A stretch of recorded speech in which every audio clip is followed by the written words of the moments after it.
in cabinet, I know the frustrations presidents go through when their ministers are not in office. So let's not delay.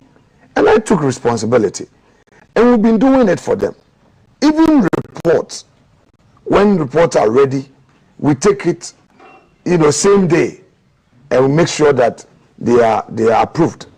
In all this approval process, with their 181, they are unable to marshal their 181 in. Watch the videos in Parliament. They have a lot of empty seats. They get 104, 99, 101. It has taken our side to add up to their numbers.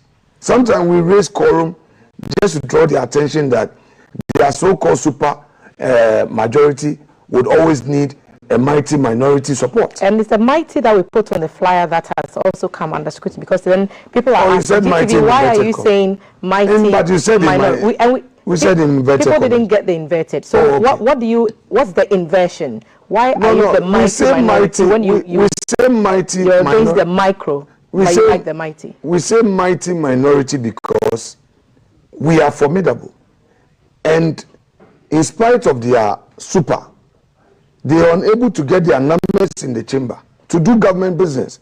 We are mighty because it has taken our side to help them to do their business. That is why we say we are mighty. Even at the appointment committee, although they have the majority, a lot of times they are there, and they will need us to form quorum. They don't have their numbers. All right, so let me go back to the issue. We've been cooperating all these weeks, to the extent that when he got to Honorable Muntaka Mubarak, we had programmed him when his nomination came. It was on a Wednesday, and we had programmed him the next week. On Friday, we had all said we're taking a rest. We're taking rest Friday and Monday, so that we resume vetting on Tuesday. They came to us that, look, there were some emergencies. We said, no problem. We vetted Muntaka alone on Friday. Ama Kofibua and his group, there was no vetting on Monday. That they came that, Obuasi emergency is the lands minister designate and all. We said, no problem. We did it for them. Then on that fateful Thursday, we had agreed to do 3. Along the line, they said, let's do 4. We cooperated. Then let's do 5. We did the 5th person. It was 10 p.m. And only to realize that the entire corridors of the vetting area, nominees all over dressed up. And then one of their senior members said, today we are going to vet everybody. Say, what is happening? Apparently, letters had been issued out on our blind side. And people were there and they said, the chiefs. And you see, they tried to blackmail us. That, the chiefs. And they have their full soldiers insulting us, abusing us. People don't know what we've gone through. People don't know. You'll be walking and they'll be hooting at you, insulting you, abusing you. My colleagues and my good self. But they've forgotten that we had an Abangbagwin vetting 2009 all the way to 2001 all the way to 2008. Go and watch how Mr. Bagwin, the minority leader as he then was, scrutinized, grilled Kufuor's appointees. Sometimes people forget. Sometimes people out of bad faith act as if my grilling is something new. What's the laid-down procedure for seeking redress to some of these challenges? Did you follow it? We'll get there. In a situation that they are making it practically impossible. The problem is not the chairman. The problem is some hardliners who feel that they are more aggressive and they can do the job better than the chairman. The chairman has not wronged us. Chairman is very cooperative. He understands issues. He would call you and engage you. Mahama Ayariga, super. His diplomacy at its best. Ayariga would engage you, and I think that is how we should do things. But you have some aggressive guys who come in and say, no, do it, we are the majority, let's take a vote. Madam, will not be taken for granted. But if you say the chairman is not to blame, madam, and you hail Mahama Yariga for madam, what you've said, I want them to take charge. Real parliamentary democracy. I am telling them that they should take charge. Who is them? They should tame. I'm talking about the leaders. My respected colleague, majority leader, and the chairman of the committee. They should tame the wild dogs. But you said they are not the problem. So that's what I'm saying. They should tame them. I won't mention their names. If you watch the videos, in situations that I'll be vetting, okay, and then they will come, chairman, you allow him too much. Don't stop him. I see all of that, but I self-control. But there's a limit to what an ordinary human being can do. We are human. Sometimes when we are over-frustrated, when we go through all the abuse, we get fed up. So you admit that you were over-frustrated? I'm saying that when you get frustrated, you may react in a manner that people may not understand. Can you imagine it's 10 p.m. You have about 6 people, and then you start saying that we are the majority, we are going to vet them. You won't even allow us to engage. So violence is the answer? No, violence can never be the answer. That's what we saw. I'm saying that violence can never be the answer. However, there are times that things get out of hand in this enterprise. And I'm sure we are engaging, we are talking, and obviously Ghanaians will see a better approach. However, please let the majority also know that they cannot railroad things through in parliament. They should all be calm. Let us do government business. We are in to cooperate with them. First of all, I want them to know that I'm not going to do to them what they did to me when I was leader. 2, I would cooperate with them. My side is ready to cooperate with them. That is why we are pushing their own ministerial nominees through in record time. What did they do to you when you were leader? Oh, a lot, you know.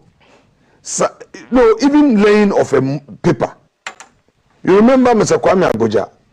He will say that if I dare lay, there will be chaos in the house. Even when I say, okay, let's lay it and take a vote, they will say, no way, they won't allow. But I managed it. So I go back to that's not what we are doing. What's the laid down procedure for seeking redress if you feel aggrieved? Because you have admitted that they didn't create any room for us to follow lay down procedure. They themselves did not follow lay down procedure. We always have a pre-sitting. And the pre-sitting, we agree on what we will do. That's what we've been following all these weeks. We agreed to do 3 a day. We agreed to do, say, 4 a day. And we're supposed to follow it. Situations where a clerk to parliament would invite people without recourse to the minority is most unfortunate. In situations where at midnight, clerk to parliament will advertise nominees to be coming for vetting the next day, it's most unfortunate. What's situations where supposed to be like? And the procedure has been, that 1, when the reports are ready, the leaders must see it.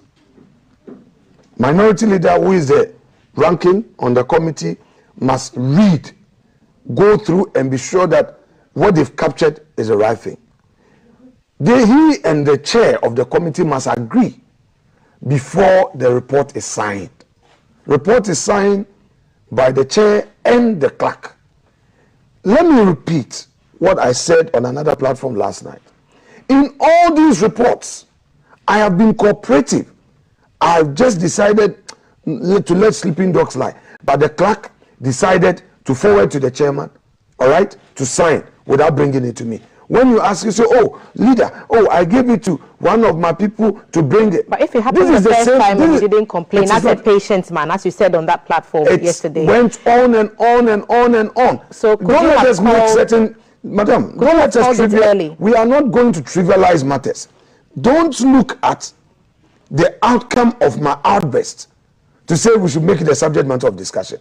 Listen, I have my colleagues who I report to. MPP is a party of equals. You can't be there and think that you are the leader, you have your way. I have had occasions that MPs have questioned me, the leader, why have you agreed to vetting tomorrow when we as subject committee members, we are not aware? How do we prepare? We are also being bashed that we come and we don't ask the necessary questions. Some of my members, sometimes they don't know. And they come attacking me. What should I do? We try to talk to her quietly. Look at the D-Day, the Friday, what she did. At least reach out to us. You start administering oath. And then you start the vetting as if there is no minority side. That is unfair. That is not how class You were in the operates. building. Were you in the building at the time? We were in the building. But not in the room. In the morning, the majority chief whip called my chief whip that the chairman wanted us to have a meeting before the vetting. The majority leader himself called me that he was coming to my office for us to discuss the day's activity.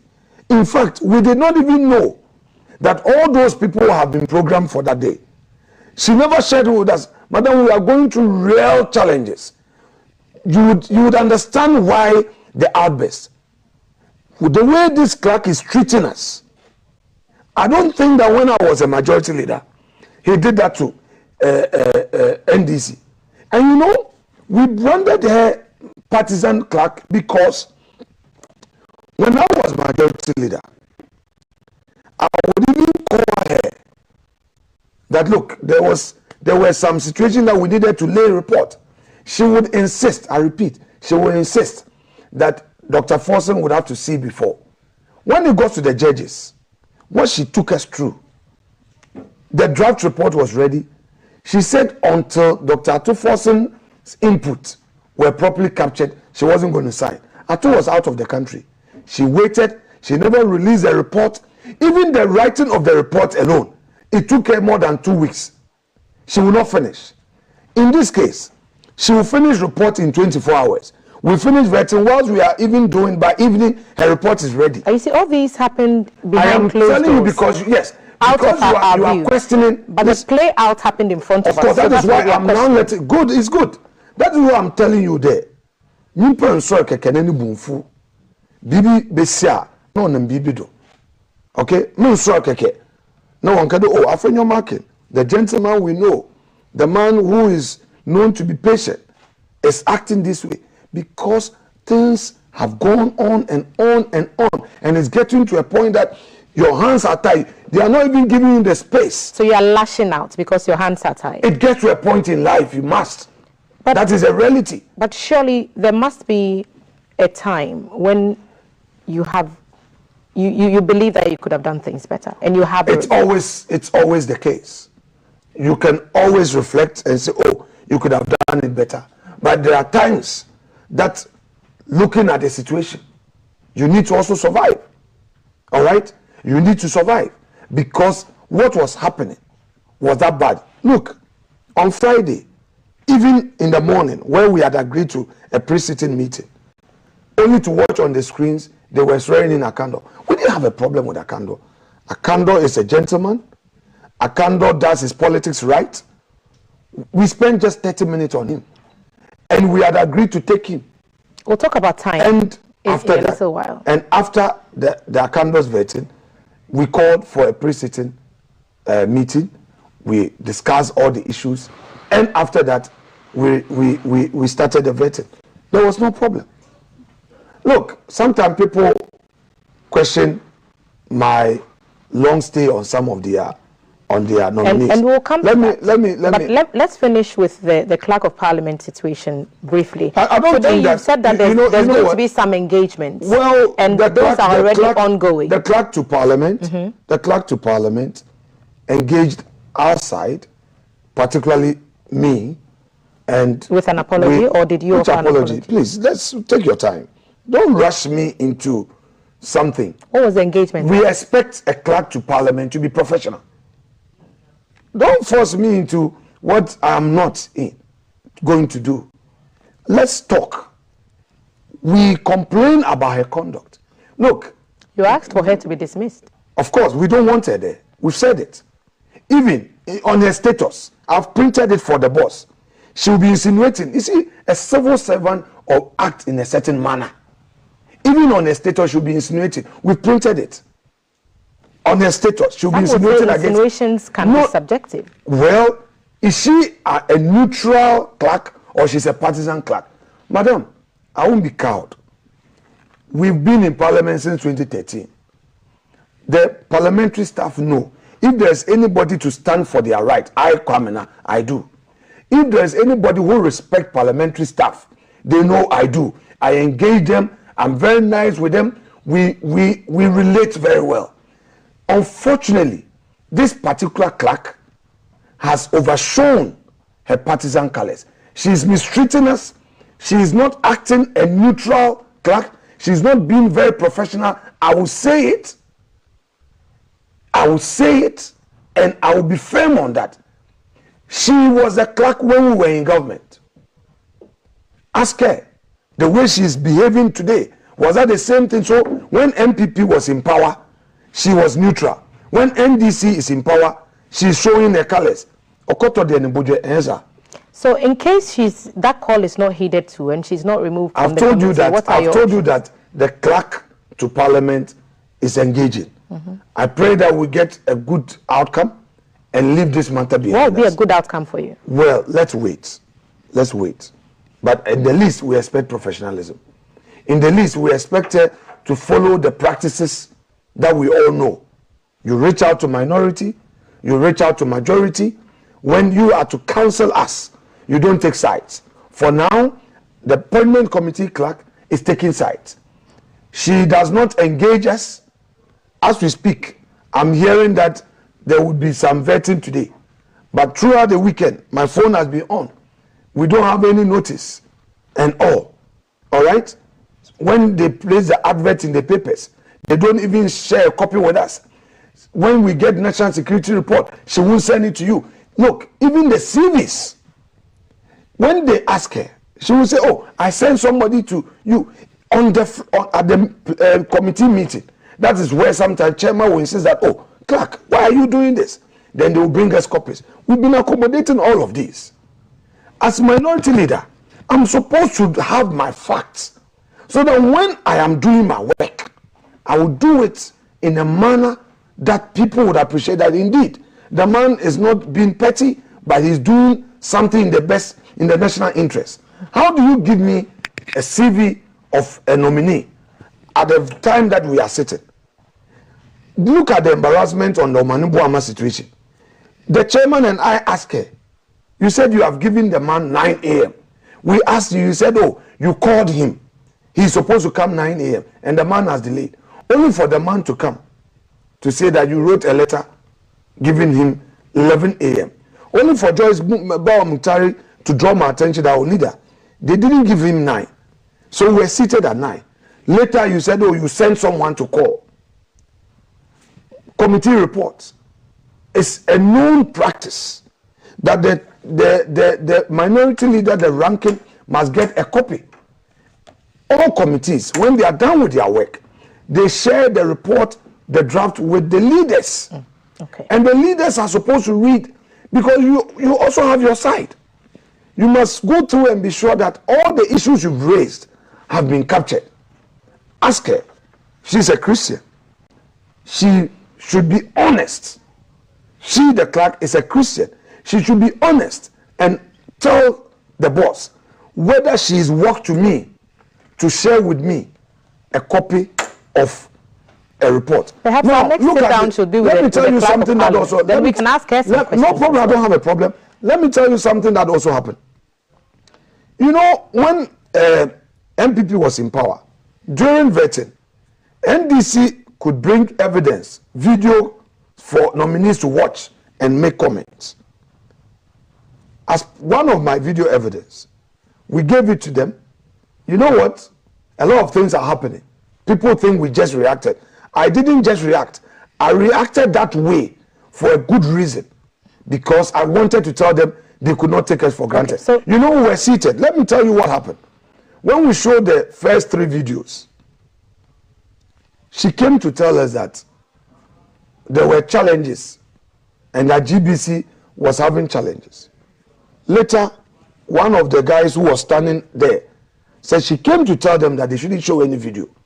And she came to lie to us, lie to chairman and I, that GBC was having challenges. There will be consequences for that, I'm sure, and those will come up when you go to the next engagement with the speaker and the leader. A clerk who is supposed to be neutral act this way. So you didn't want my video to be shown. So you said there was a technical problem and lied to her. That is another matter I'm going to take up seriously. Look, madam. I think you should keep us updated on how this engagement will go, so that we get an end to this. Our side to be taken for granted. You've made that point. We would urge our respected clerk to be very neutral and professional. She should serve as a neutral referee and help the cause of Parliament work. Your comments about this particular figure in this process came on the heels of what we saw, Thursday and everything else that happened in the evening that led to the widely, condemned actions on the floor of the vetting.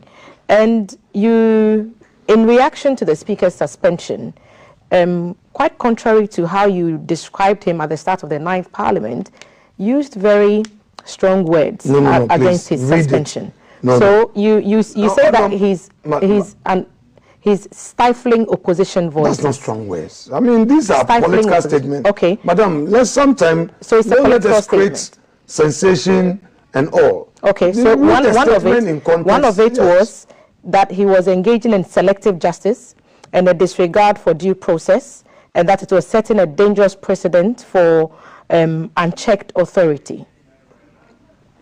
Madam, I'm happy with Thelma. Yeah, sure. Thelma, in law, there's this saying that when all men find a man's hand in a till, his guilt must be proven.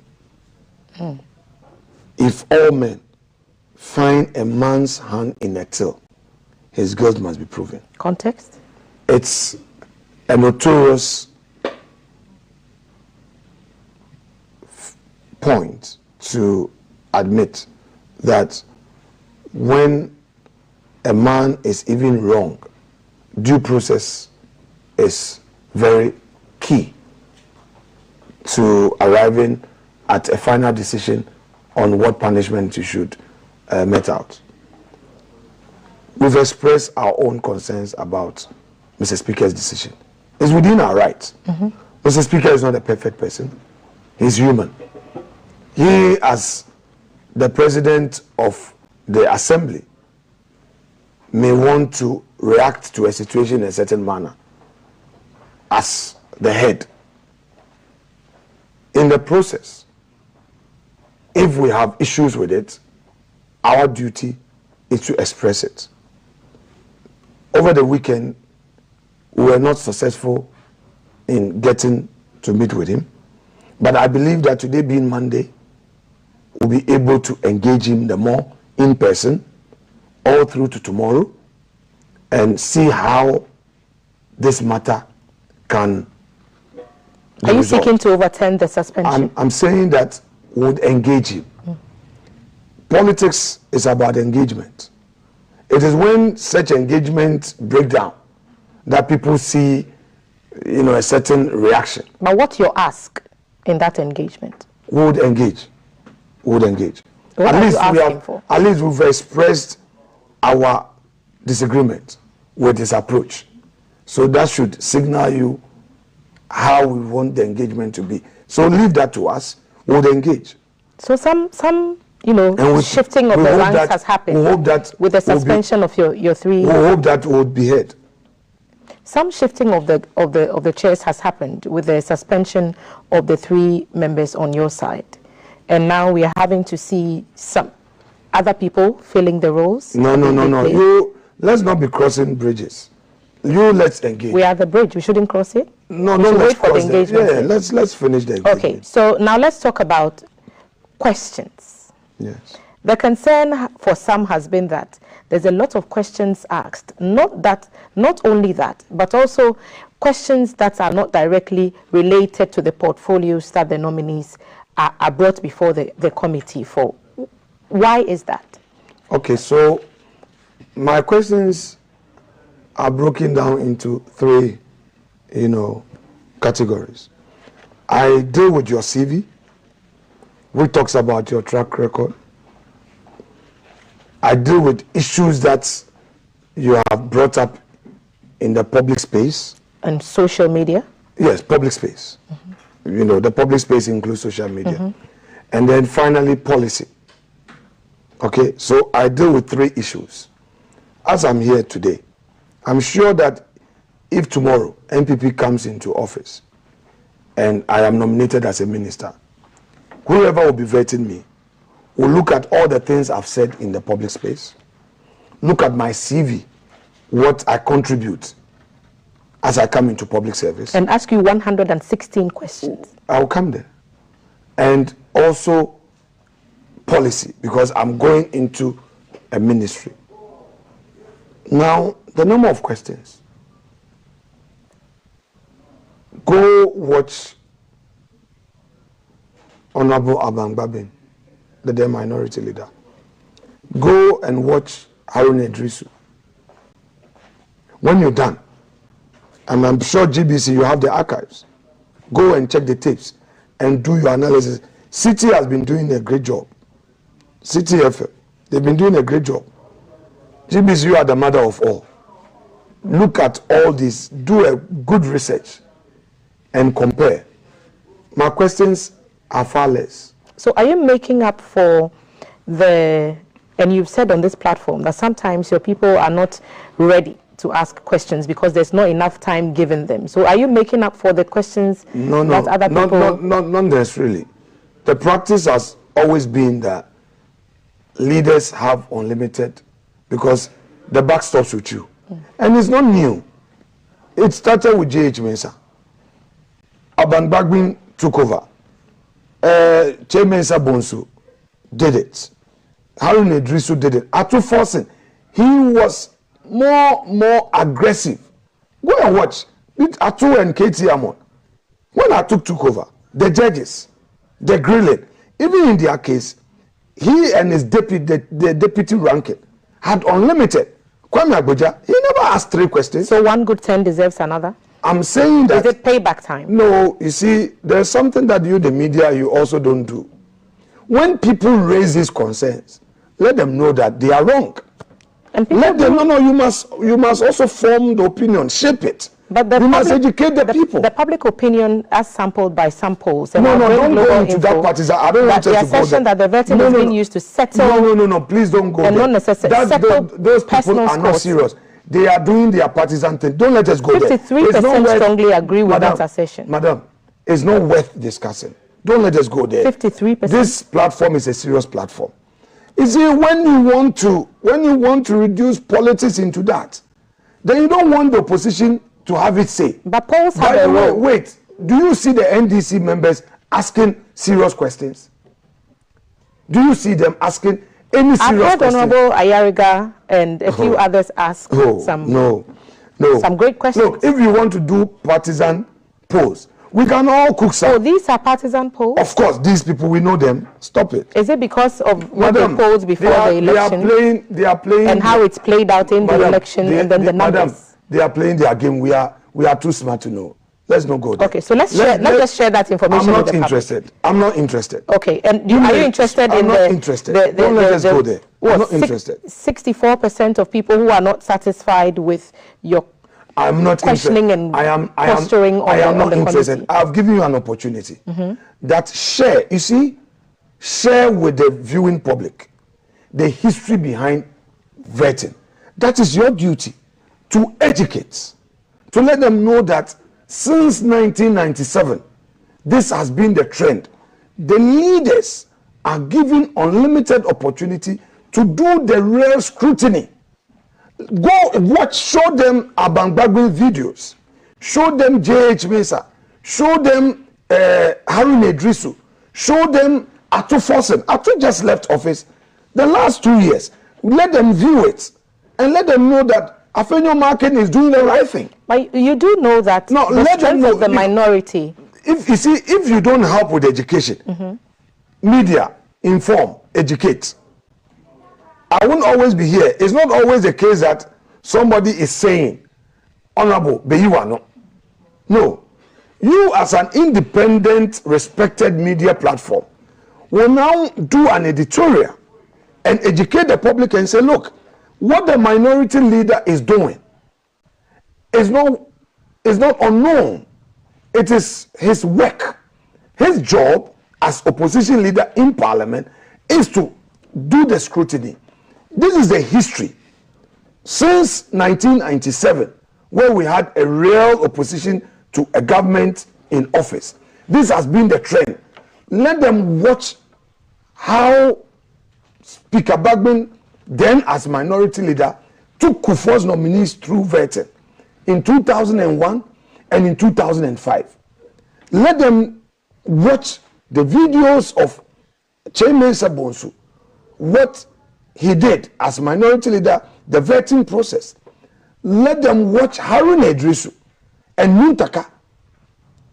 The two together, they could ask over 200 questions. Nominees, look at Ken Oforiatta. Ken Oforiatta's vetting took 2 days. I've said that Okoto de Enebuje. When it was NPP, the NDC said it's scrutiny. Mr. Blakwa was on the vetting committee. Mr. Suhini, look at how Mr. Blakwa took people through their CV, scrutinizing everything on their CV. Can you play the videos of Mr. Blakwa, who was on the appointment committee, to the public? What we both agree. Go through? No, you see, what we both agree is that the minority has that extra scrutiny function. Yes. So if you're saying that questions matter, and I agree. Let me ask you a simple question. Let me ask you a simple question. Somebody writes on his CV, he lives at Airport Hills. That place, you buy to own. Airport Hills, the policy, in law we call it covenant. Whatever you sign, the agreement, the covenant in it is that you don't rent. The man writes that he lives there. This is somebody who is a public-spirited patriot. And he said it's a rented place. Wait, I'm making a point. He is a public-spirited person, scrutinizing people's properties. Even me, my property that I've lived in it for over 20 years. They go there with drone. They go in the name of Ora. Me, I'm not in government. And you see, when you don't complain, like in the case of the clerk of parliament, I come to you again. If you feel that your rights have been violated, report it to the appropriate quarters. Let me make have you done that? Let me make the point. They bring drone to take a picture of my house. They go to Lands Commission to even inquire whether my land is a state land. By the way, the entire Winneba lands have been vested. Let's assume that happened. Let me make the point. Do you feel violated? Let me make the point. That's a different story. Violated? That's a different story. The man even comes attacking me. Now, when you ask him, do you own it? He says he's a tenant. 8 years renting at Airport Hills. You say your salary is 15,000. He took an oath. Do you think he's lying? Well, the jury is out there. I leave it to the jury. What do you think? I leave it to the jury out there. I leave it to the jury out there. I leave it to the jury out there. You know, people own and also sublet. So there's a lot there until that is verified. So the chairman does not allow you to scrutinize. A person who is scrutinizing others, he doesn't want to be scrutinized. Correct? So I have a question on oral, and I'll ask that in a bit. But when it comes to the assertions and the perceptions that people have out there, it appears that the performance of the appointment committee is of concern, and I don't want to refer to the poll, but yeah, sure. A lot of people believe that they are not satisfied with the performance of the appointment committee in general. 14% are not satisfied at all. Can we talk generally? Somewhat not satisfied. Can we talk generally and deal with general issues? How do you think? You can refer to. So let me ask you. You can refer to a general dissatisfaction. It's normal. This is not the first time. Look, this is not the first time we are having vetting. The public would always express. So my question is based on that dissatisfaction. Do you feel you're doing the job? You're getting the job done? Madam, it's my first time as minority leader. It's my first time vetting nominees. I will make mistakes. I won't get it all right. There's room for improvement. What have you got wrong so far? Day in, day out, mistakes will be made. Day in, day out, there would be improvement. So let's leave it at that. I want to pick your thoughts on the questions again, and perhaps this will be the last one. Please, so, no problem. you ask others a lot of questions and no questions of others. For those of us who live in Accra, I've read sentiments across social media that the decision not to ask a single question of the Greater Accra Regional Minister nominee was not the best. Why did you not ask her any questions? If you ask, problem. If you don't ask, problem. But if you're putting the same hat on one person, put the same hat on so that the quarter board doesn't. If you ask, they came begging. Who came begging? They. Who is they? They came begging that the woman could not stand the scrutiny. So we just let her go. Sincerely. I've just answered you. But has that done a service to the people in Greater Accra region? You should judge it. If the minority at least folded on that request. No, we decided to let it be, but their side should have asked questions. So why did you allow that plea to hold? Well, they are begging that the person cannot stand the heat. So on this particular stance, you yielded? Well, because obviously she's a widow. She's not, they say she's a widow. They say the woman, cannot stand the scrutiny, had some other challenges, so we let it go. On this matter? After all, she qualifies under Article 78, so we let it go. So if someone comes expecting that same consideration, would that be extended? Because the argument is that Accra has a myriad of issues, and this was the opportunity to really gain her insights into how she intends to make things better. Your administration committed a lot of time and resources towards making Accra a certain way, and I would have expected that you would want to know if some of those, at least, policies would have been continued. Well, let's give it time. As a regional minister, there would always be an opportunity to come to the House floor to answer questions. So let's give it time. The fact that we were lenient on a matter does not mean that the door is shut. I'm sure. What opportunity will we have again to? No, question time. To probe. No, question. Parliamentarians ask questions. We file questions. We file questions.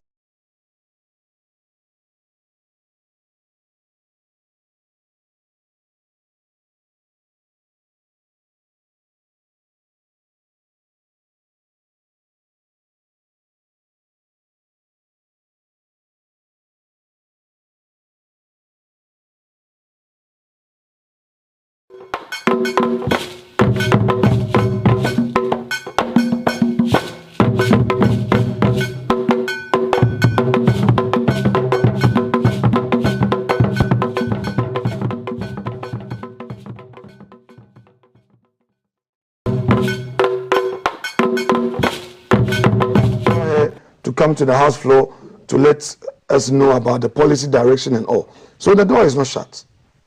Do you think it's a missed opportunity? The door is not shut. Okay. Let's move on to other things. Today we are looking at a parliament that has almost a landslide in terms of numbers. The concern over the tensions continue to brew. What do you think can be done? And I've talked about what the issues that you've had with the Speaker and the leadership. You've described Honorable Muhammad Yaraga's leadership as a real, democratic approach. What should be fixed? Thelma, I would be as objective as possible. I know that the work of a majority leader is to engage more, do behind the scenes talking, so that the final outcome becomes smooth. I've been there before. And in my remarks, when Mr. Yaraga and his team were appointed, I told them that the peace of the House will materially depend on them. So far, Mr. Yaraga as majority leader, he's been reaching out. And I find that very exemplary. I cannot say that for others, who I believe that through their aggression, they are creating problem for the work we're doing. Would that include Mr. Roxon? We started very smoothly. We started very smoothly. things were going well, they've been attacking their own chairman on social media. That, oh, the chairman is weak, the chairman is allowing Afenyo Markin to dictate to him. And you see, let us also be careful how, as politicians, we allow social media to dictate to us how we should conduct our affairs. Some people go on social media and throw some things out. And as a result of that, they make things difficult for otherwise a peaceful understanding we've had. For me, criticism hasn't started. Government hasn't done anything anyway. When are you going to start? You say you haven't started criticizing the government. So when, have you heard me criticize them on anything? When are you going to start? Because some hear some of the questions. Listen, the government is not even a month old. We saw President John Dramani Mahama on the 7th. Today is 3rd. It's not even 7. At least a government needs 800 days or 120 days. We need to see them roll out their policies. We need to see how the government's thinking pattern is. These are things that I am watching. Then after that, we know what to do. We've not even formed the committees of parliament. They've not finished the appointment. For me, they must be done first. We see action. We are seeing some movement. Today they are forming committee. They are not owning up to their own policies. That is one asterisk I've made. They are not? I will talk about it at the right time. I want to see, it's in full 360. Today, committee here, committee there. The question is that, don't they have a mind of their own? Setting the tone for discourse and engagement and we are watching that space. Relationships. They have not finished all their nominees. They need to swear them in. We're waiting for deputy ministerial nominees. We need to finish it. For me, that's the posture I've taken. Let the government form. Let them finish with the appointment to the state institutions. Let them get done. Then we know that within the 120 days, they've not brought their first budget. President Mahama hasn't come with the SONA. He's supposed to address Parliament. All these are to be done in the first quarter. When this is done, then we know the path we are going to take. So I would continuously urge upon my colleagues, they should allow their leader to engage. They should allow the chairman to engage. They should not come in with full soldiers saying that, oh, they are under pressure from their full soldiers. As for the vetting, we have to do it. As for the scrutiny, we have to do it. If I get nominated tomorrow, I'll go through the same thing. I can't run away from it. But it doesn't mean we are not friends. Across our social media platforms, we are streaming at Ghana Broadcasting Corporation and on GTV Ghana. Lots of comments there, Honorable. And some of the questions perhaps I'll put to you so we see what your response will be. Green, Echo Media loves your comments about if all men find a man's hand in a tail, guilt must be proven. Atia is asking, how about how relevant are your questions and not about, it's about how relevant your questions are and not about the number of questions. Questions has no burden to us as a citizen. So I guess Albert's point is the relevance of the question is more important than the number of questions. But have you also realized that the nominees sometimes go round, take a long time in answering a single question? They themselves waste their time. It's not that you spend 3 hours on the nominee. The nominees themselves, sometimes they don't take a cue. Gilbert thinks that you are taking the vetting too personal and you are using the vetting to clean Ekufuado. And he says that they know the games and they see that after the vetting, there will be no need for you guys. We ask policy questions. We ask questions on their CV. We ask questions on their own track record. So, Thelma, isn't it okay to find out about a man's track record when he comes into public office? Some of them have never been ministers before. Some of them from school have not done any work in the private sector or have no public service experience. Is it wrong to ask those that have a proven track record? You realize that the engagement is different. For instance, the trade minister who has been Minister of Tourism before, I never asked her a question. Elizabeth Ofosajari, I didn't ask her a question. She's a senior lawyer, a respected legislator, has been a former tourism minister. She answered all the policy questions that I had in mind. So it's not different strokes for different folks. She distinguished herself on the issues. There's no set of rules for one party and another for others. Yes, there was no point. And as leader, mine is also to fill the gaps. Okay? If a person has answered the policy questions, why do I take the person through another scrutiny? Okay. Owusu Echampon says you always use strong words on the honourable speaker, and yet you took offence at people who criticize. Oh, which strong words? Nanado. So I'm reading the comments as we are receiving them, but at least and these are the thoughts of those who are sharing. Yeah, but at least you should. And not the thoughts you would have to also validate, because otherwise we'll just make the whole thing a gallery conversation. People may also be sitting somewhere just typing. What strong words did we use? I've been measured in the issues about speaker. The statement we put out there, we expressed our concern. Oh, that was measured. Of course, but if we say that we expect certain matters to be dealt with through due process, why using due process is a strong word? Let's deal with the substance. Otherwise, we will never make progress. All right, and it's a reason why we believe that we still have to engage and engage, but we cannot also be taken for granted, because it is also politics that, I mean, the other side is doing. So on this, someone is asking, why is it that Afenyo is taking the vetting too serious? If it were to be the NPP, will he do the same? So the suggestion that when your party is the one on the seat, then the posturing is different. But when it's the other obvious. party, the truth is that, so it's politics. The truth, wait, let me answer the person. Okay. The truth is that in every vetting, the real scrutiny comes from the minority. You on government side, you would want to push your nominees through. So you agree that without the minority, the scrutiny element, the extra scrutiny, I should say, would be lost. So that is why you should let our tester understand that what I'm doing is for the good of democracy. Because if the minority is not there, you don't expect real scrutiny to come from the majority. Because for all you know, the one sitting on the committee is waiting for his or her appointment. No beard agrees with you. He thinks that you are an unfazed and intelligent leader, and he's asking you, don't pay attention to the unnecessary attacks on you, just do your job. Without your presence, the vetting is even boring, and the majority don't even ask their people anything worthwhile. You know, so that's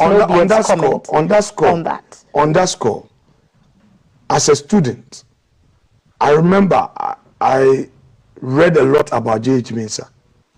J.H. Mensah came under a lot of attack. Do you remember this famous graphic front page?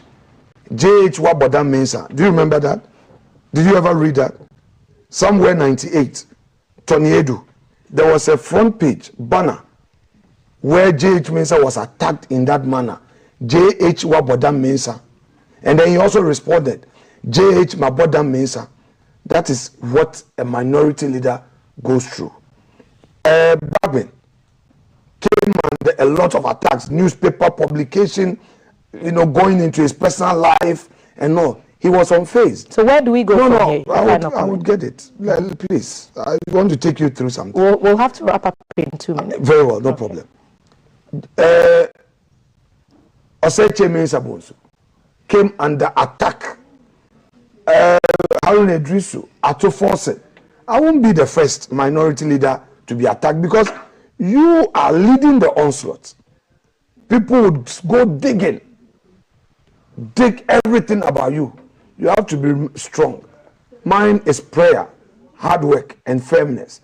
But at the time I took up this job, I knew that I will come under attack. I knew that I will not be treated with kid gloves. I knew that people will not be, you know, taking tea with me. I knew. We offered you tea. That becoming the minority leader, you would have to do some heavy punching. But tensions and controversies have part of it. It's part of politics. So how do we solve We have to that? manage it. When they come, we need to bring down tension. So on Thursday night, there was tension. we sat on together. Friday morning. No, on Thursday. It was not exactly. No, don't worry. Thursday night there was tension. We calmed the situation, and again, Friday morning there was tension. We calmed the situation and continued the vetting. Business as usual. It is politics. When the tensions come up, we must find a way of resolving. Look at the atmosphere that resulted in the election of the speaker in 2021. Some say we saw a near repetition of the scenes in that parliament. I'm saying that on the 30th of January, but that's all time. It's not a good thing to have tension, but when it comes, we must calm it and then get things better. We are doing politics. Sometimes these things happen and they are regrettable. What can we do? We have to start a new day and do things better and manage situations better. That I can assure the people of Ghana. We'll get back to that later make on things today. better. We are not an obstructive minority. We are a very constructive minority. We'll keep their feet to the fire. Indeed, we are few, a happy few, but a mighty minority. The leader of the mighty minority, the leader of the happy few. Yeah, we are happy and MP for the good people of Winneba sitting with us today. So Efutu people, is the headquarters. Yes, we are coming for Abuacher in May. We are coming for Abuacher in May. Admin will speak to you after. The capital of Efutu is